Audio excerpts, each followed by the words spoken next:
이건 제가 직접 들은 이야기예요. 저는 이 이야기를 들었을 때 한참을 말을 잇지 못했습니다. 병원 복도에서 우연히 마주친 한 여성의 뒷모습이 아직도 제 눈에 선합니다. 그녀는 텅 빈 병실 문 앞에 서서 마치 누군가를 기다리는 것처럼 그렇게 서 있었어요. 하지만 그 병실은 이미 일주일 전에 비어버린 곳이었죠. 안녕하세요. 시월드 쇼츠입니다. 오늘 이야기를 시작하기 전에 구독과 좋아요는 영상 제작에 큰 힘이 됩니다. 아직 구독 안 하신 분들은 지금 바로 눌러주세요. 자, 그럼 오늘의 이야기를 시작하겠습니다. 김소영 씨, 35살. 그녀는 3년 전부터 간병인으로 일하고 있었습니다. 사실 간병인이라는 직업을 선택한 건 순전히 생계 때문이었어요. 이혼 후 혼자 키우던 아들의 학원비, 월세, 그리고 끊임없이 쌓여가는 카드값. 선택지가 많지 않았죠. 처음 간병 일을 시작했을 때 소영 씨는 매일 밤 울었다고 합니다. 낯선 사람의 배설물을 치우고 몸을 닦아주고 밤새 뒤척이는 환자 옆에서 한숨도 못 자는 날들. 손등은 소독약 냄새가 배어 아무리 씻어도 지워지지 않았고 허리는 만성 통증으로 굳어갔어요.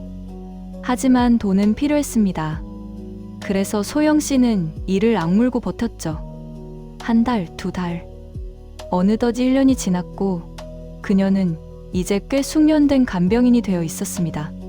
그러던 어느 날 새로운 환자를 맡게 됐어요. 박준호 씨, 72살. 말기 폐암 환자였습니다. 첫날 소영 씨가 병실에 들어섰을 때 받은 첫인상은 외로운 사람이었다고 해요. 넓은 1인실에 덩그러니 누워있는 노인. 면회객도 없고 침대 옆 테이블에는 꽃 한 송이 없었죠. 환자복만 입고 천장을 바라보는 그의 눈빛에는 체념 같은 게 서려 있었습니다. 안녕하세요. 오늘부터 간병을 맡게 된 김소영입니다. 소영 씨가 인사를 건넸지만 박준호 씨는 고개조차 돌리지 않았어요. 그저 천장만 바라보며 작은 한숨을 내쉴 뿐이었죠. 소영 씨는 이런 환자들을 많이 봐왔습니다. 죽음을 앞두고 마음의 문을 닫아버린 사람들. 누구도 받아들이지 않으려는 사람들. 그냥 일만 하자. 소영 씨는 마음속으로 그렇게 다짐했습니다. 감정 소모하지 말고 정해진 시간만 채우고 가자. 어차피 한두 달이면 끝날 일이니까. 하지만 박준호 씨는 조금 달랐습니다. 사흘째 되던 날 소영 씨가 식사를 준비하고 있을 때였어요. 박준호 씨가 처음으로 입을 열었습니다. 죄송합니다. 예, 제가 불편하게 해드려서요. 간병인 선생님들한테 항상 미안한 마음이에요. 그 한마디에 소영 씨는 손을 멈췄습니다. 3년간 간병 일을 하면서 환자에게 죄송하다는 말을 들은 건 처음이었거든요. 대부분의 환자들은 간병인을 당연하게 여기거나 심지어 하대하기까지 했으니까요. 괜찮습니다. 제 일인걸요. 소영 씨가 웃으며 대답했지만 그날 밤 집으로 돌아가는 지하철 안에서 그녀는 자꾸만 그 말이 떠올랐다고 합니다. 죄송합니다라는 그 짧은 한마디가요. 그렇게 일주일이 지났습니다. 박준호 씨는 여전히 면회객이 없었어요. 소영 씨가 슬쩍 물어보니 가족이 있긴 하다고 했습니다. 아들 둘. 하지만 둘 다 미국에 살고 있고 바빠서 오지 못한다고요. 이해해요. 다들 자기 인생이 있으니까. 박준호 씨는 그렇게 말했지만 그의 눈빛은 슬펐습니다. 소영 씨는 그 표정을 못 본 척했어요. 감정이입하면 안 된다고 스스로에게 계속 주의를 줬죠. 하지만 박준호 씨는 조금씩, 아주 조금씩 소영 씨에게 마음을 열기 시작했습니다. 소영 씨, 커피 한 잔 드릴까요? 제가 못 마시니까 대신 드세요. 고맙습니다. 아들 있다고 했죠? 몇 살이에요? 11살이요. 그 나이면 한창 엄마가 필요할 때인데 이런 일 하느라 힘드시겠어요. 박준호 씨는 환자였지만 묘하게 소영 씨를 걱정했습니다. 밤샘 간병으로 피곤한 얼굴을 하고 있으면 먼저 쉬라고 했고, 식사는 제대로 했냐고 물었어요. 간병인과 환자의 관계가 아니라 마치 아버지와 딸 같은 느낌이었죠. 한 달이 지났습니다. 박준호 씨의 상태는 점점 나빠졌어요. 기침이 심해졌고, 호흡이 가빠졌고, 식사량도 줄었습니다. 의사는 이제 시간이 얼마 남지 않았다고 조심스럽게 말했죠. 그런데도 박준호 씨는 여전히 소영 씨를 걱정했습니다. 소영 씨, 제가 곧 떠날 것 같은데, 그럼 다음 환자는 정해졌어요? 아, 걱정 마세요. 병원에서 연결해 줄 거예요. 그렇군요. 다행이다. 박준호 씨는 안도하는 표정을 지었습니다. 자신의 죽음보다 간병인의 다음 일자리를 걱정하는 환자. 소영 씨는 그런 그가 미웠는데 걱정됐습니다. 왜 이렇게 착한 사람이 혼자 죽어가야 하는지, 왜 가족들은 오지 않는지. 어느 날 밤 박준호 씨가 갑자기 물었어요. 소영 씨는 왜 이 일을 하세요? 생계 때문이요. 솔직히 말하면 힘들지 않아요? 힘들죠. 엄청. 소영 씨는 처음으로 솔직하게 대답했습니다. 그러자 박준호 씨가 작게 웃었어요. 그런데도 저한테 친절하게 해주시네요. 그냥요. 일이니까요. 거짓말이었습니다. 이미 소영 씨는 박준호 씨를 그냥 일로만 대하지 못하고 있었으니까요. 2달째 박준호 씨는 병상에서 일어나지 못하게 됐습니다. 통증이 심해져서 모르핀을 맞기 시작했고, 의식이 흐릿해지는 시간이 많아졌어요. 소영 씨는 그의 손을 잡고 앉아있는 시간이 길어졌습니다. 일과는 상관없이 그냥 그렇게 앉아 있었죠. 소영 씨, 네, 여기 있어요. 제가, 만약에요. 만약 제가 떠나고 나면 제 방에 있는 서랍 좀 열어봐 주실래요? 무슨 말씀이세요? 아직 괜찮으실 거예요. 아니에요. 이제 알아요. 제가 곧 갈 거라는 거. 박준호 씨의 목소리는 떨렸지만 확신에 차 있었습니다. 소영 씨는 대답 대신 그의 손을 더 꽉 잡았어요. 그날 밤 박준호 씨는 처음으로 자신의 이야기를 꺼냈습니다. 평생 성실하게 살았다고, 작은 인쇄소를 운영하며 2 아들을 키웠다고, 아내는 10년 전에 세상을 떠났고 아들들은 미국으로 이민을 갔다고, 자기는 한국에 남았고 혼자 살다가 이렇게 병에 걸렸다고. 후회는 없어요. 다만 아들들한테 짐이 되고 싶지 않았어요. 그래서 혼자 입원했죠. 준호 씨, 괜찮아요. 이제 소영 씨 같은 좋은 분을 만났으니까요. 전 운이 좋은 사람이에요. 그 말에 소영 씨는 아무 말도 할 수 없었습니다. 눈물이 날 것 같아서 고개를 돌렸죠.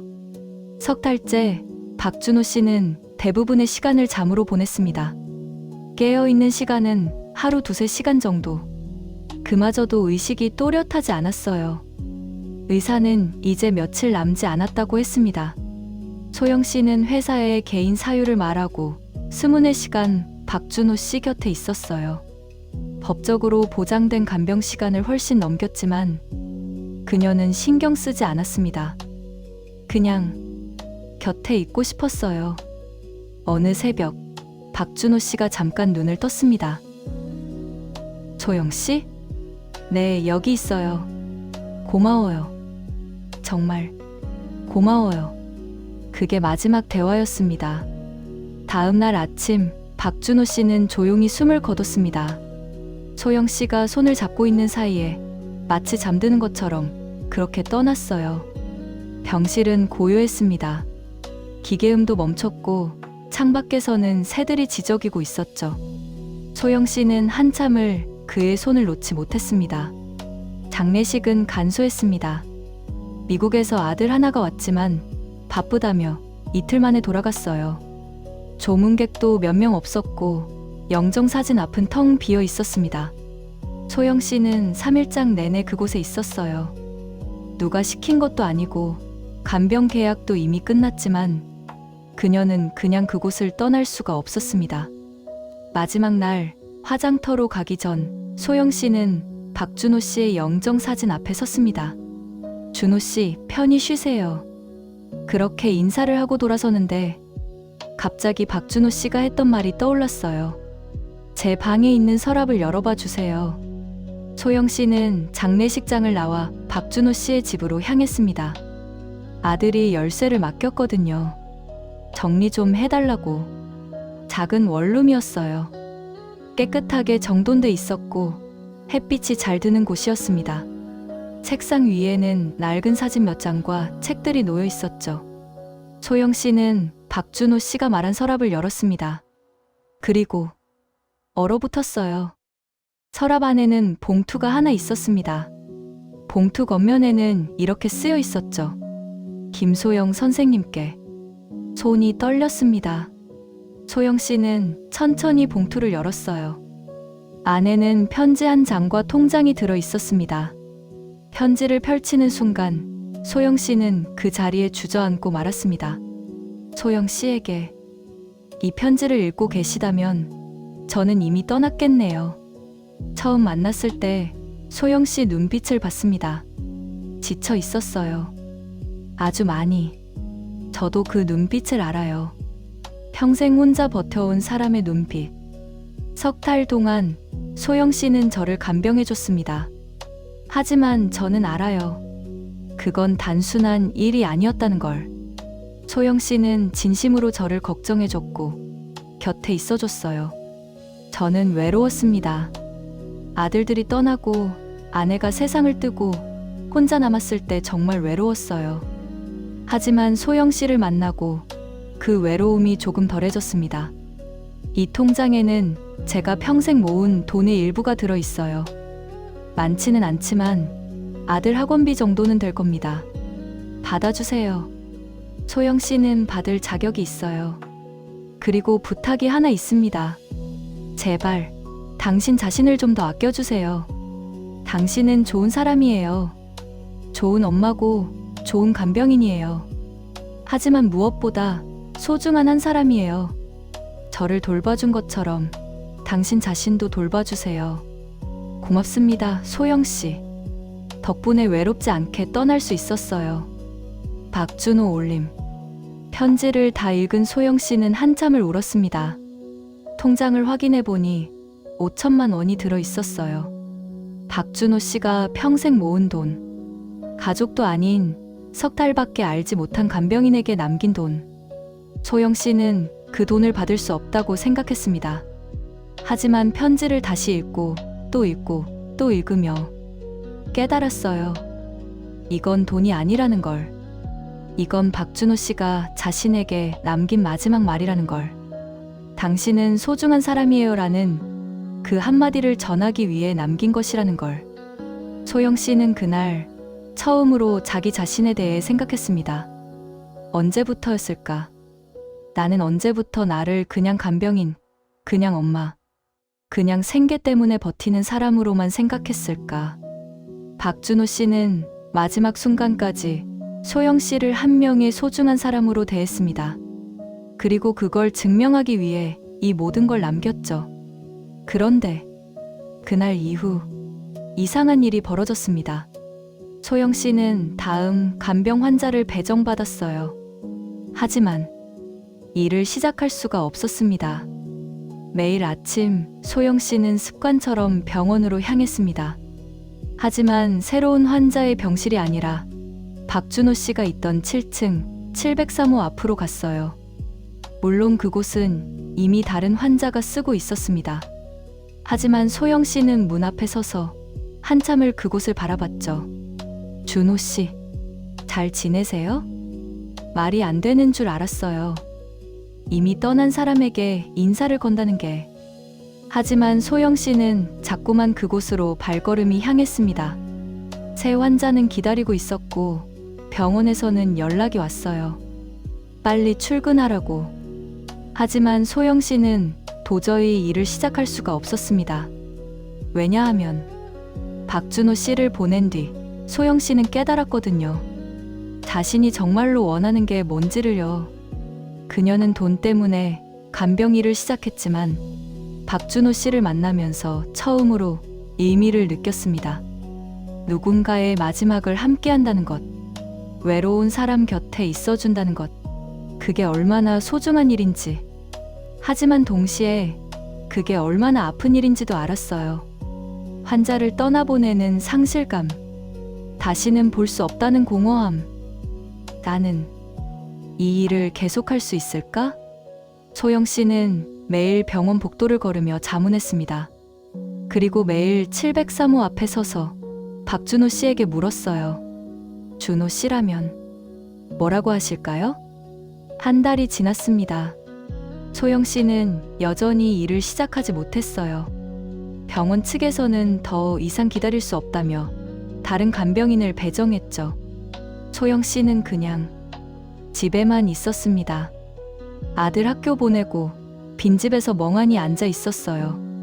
박준호 씨가 남긴 통장은 아직 손도 대지 않았습니다.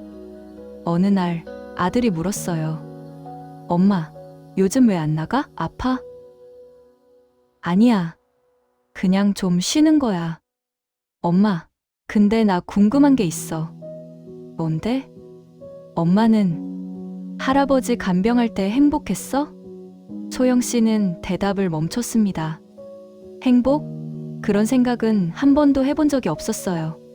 간병은 그냥 일이었고 돈이었고 버티는 것이었으니까.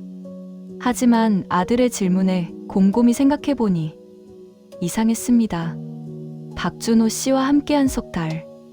힘들었지만 외롭지 않았어요. 지쳤지만 의미 있었어요.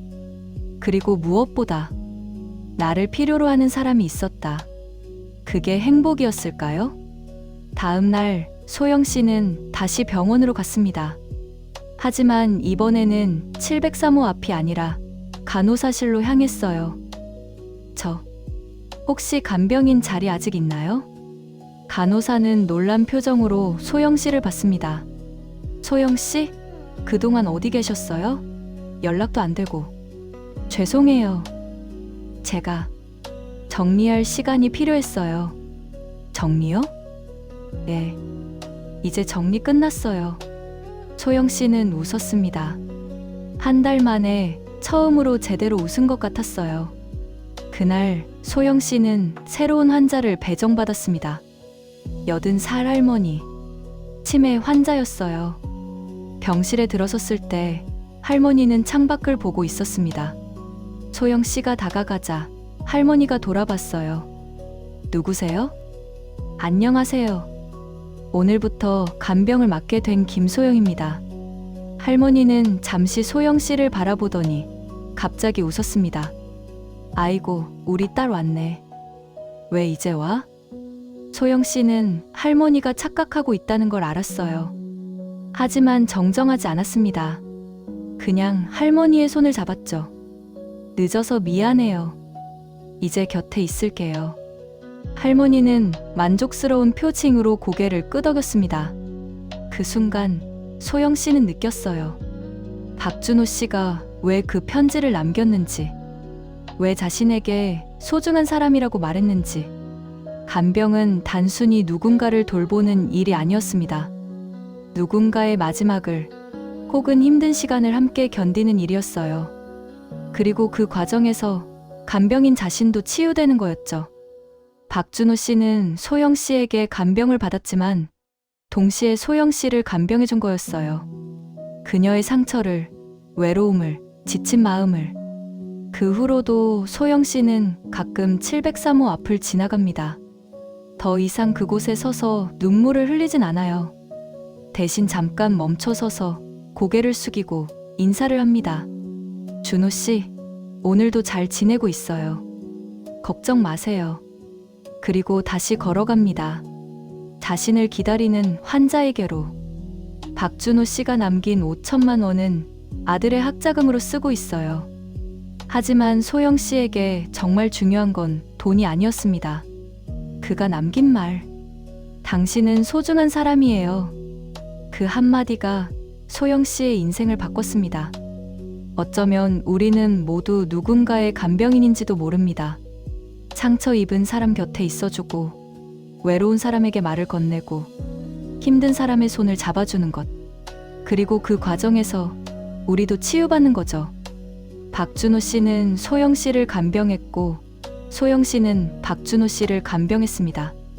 서로가 서로의 마지막 졸업식이 되어준 거예요.